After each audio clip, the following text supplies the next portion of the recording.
एक बार देवराज इंद्र किसानों से बेहद नाराज हो गए और उन्होंने कहा कि अब अगले 12 वर्षों तक बारिश नहीं होगी।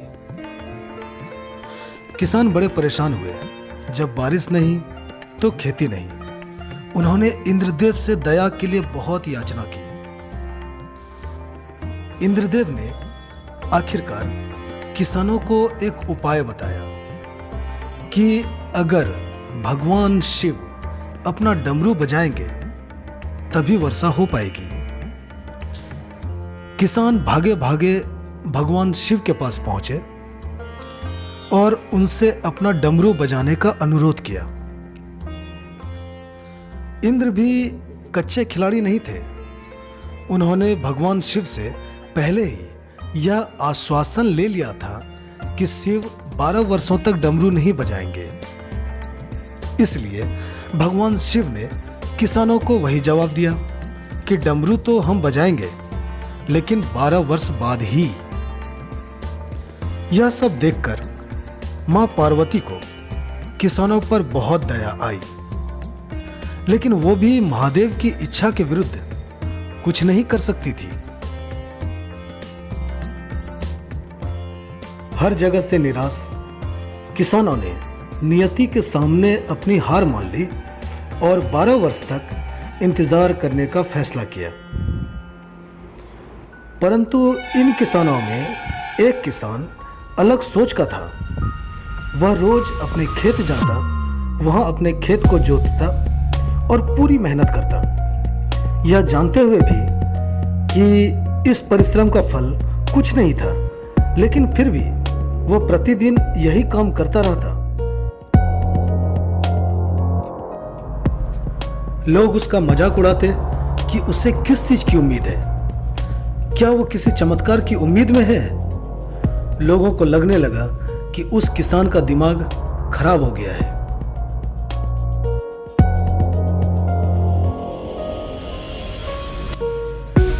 तीन साल बीत गए।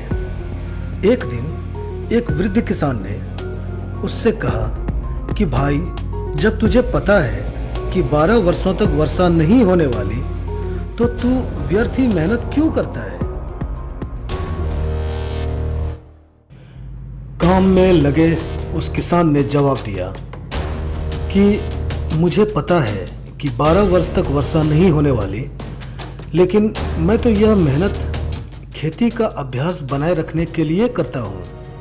अगर मैंने 12 वर्षों तक कोई कार्य नहीं किया तो मैं सारी खेतीबाड़ी भूल जाऊंगा। मेहनत नहीं करूंगा तो 12 वर्षों में मेरा शरीर भी सुस्त हो जाएगा, और क्या पता जब बारिश हो तब तक मैं इतना योग्य ही न रहूं कि खेती कर पाऊं। मां पार्वती यह सब देख रही थी।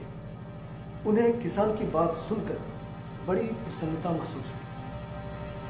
उन्होंने महादेव से कहा कि महाराज, आप भी तो 12 वर्ष तक डमरू नहीं बजाएंगे।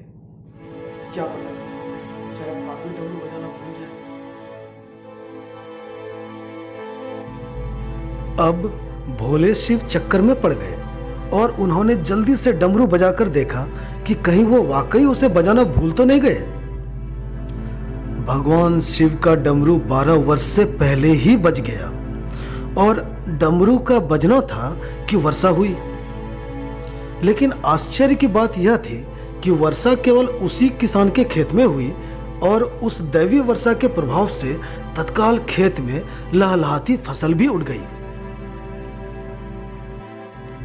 अन्य किसान यह देखकर दंग रह गए और अपने खेतों की वही दशा देखकर निराश भी हुए, लेकिन कोई फायदा नहीं।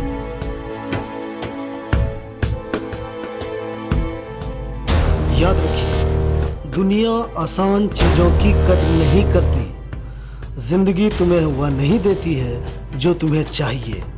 जिंदगी तुम्हें वह देती है जिसके तुम काबिल हो।